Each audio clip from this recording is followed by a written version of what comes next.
кој е подржан од Фондацијата Отворено општество на Македонија. Има за цел преку иронија и сатира да истакне се уште актуелни проблеми во здравството, како што се предрасудите и стереотипите кај дел од здравствениот персонал. Ова посебно се однесува на секундарното здравство. Драмата, меѓу другото, има цел за да ги истакне недостатоците кои произлегуваат од малолетнички се бракови, надрилекарството и други социјални појави во едноромско семејство. Представата е реализација на аматерската ветеранска група, составена од ученици во основното и средното образование од Делчево, кои во изминатиот период со наставничката Маријана Стоименовска доследно и континуирано работеа при подготовката на драмската представа со максимално вложен труд, на што невладината организација Храм од Делчево искрено им благодари. Текстот и сценариото е на Зекира Тулов, а поезија на Маријана Стоименовска и Зекира Тулов. Да ја проследиме представата.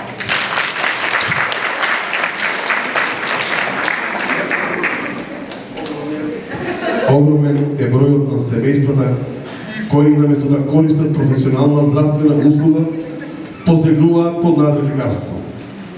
Оваа појава е видно изразена кога децата растат и се развиваат, но продолжува и во фазата на пубертет, кога семејствата при недостаток на информации и соодветна здравствена едукација, како и поради социјоекономската положба, посегнуваат по неконвенционални методи на здравствено лекување, односно надрилекарство. Ваквата појава често предизвикува ментално и физичко нарушување кај децата поради несоодветни здравствени третмани.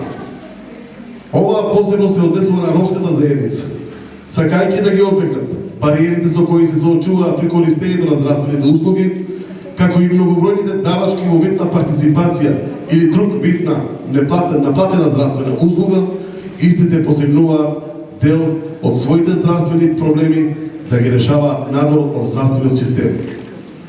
Дел од овие проблеми ќе можете да ги забележите во оваа драмска представа, каде промената во фазата на пубертет кај децата, наместо преку советување и консултации со здравствени професионалци, се посегнува по надрилекари. Да го проследиме првиот чин од работа.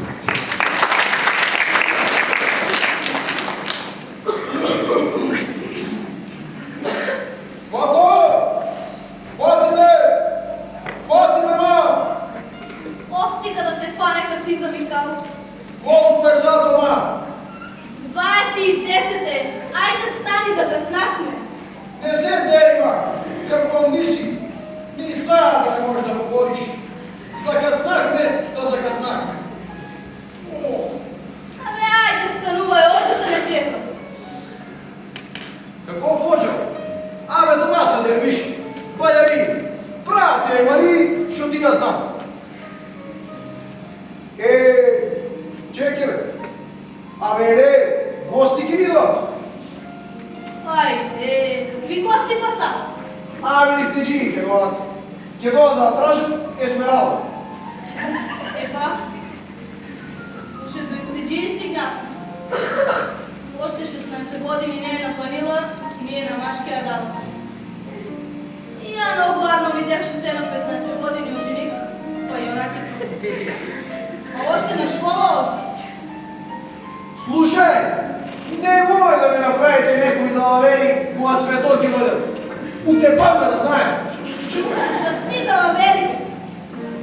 Еле гледате ка детето ми е занесено. Нещо сама си дума, бега от нас, затвара се у собата. Слуша некаква музика, Меклян Ман Мангафен чутияна.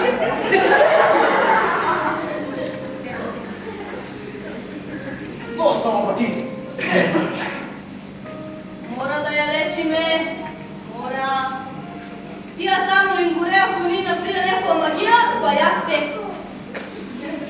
Абе, жено, на момичката ни треба да виши, ни треба е маги. Какви маги, какви вакраши. Одведи ја на доктор, како што си редов. Доста со тия надри лекари. Каков доктор бе вампир? Магия и направия! Магия! Разбираш ли ти? Отива там е по-големи магисари нема, а ти там искаш да бъдеш. Доктор ми трябва, Фато! Доктор! А на тебе посебен психиатър ти трябва. Играли сте роговето, па две не видите. Умрехте ме, мамето ваше. Кой ти изгледа, кажа вас? Айде, айде,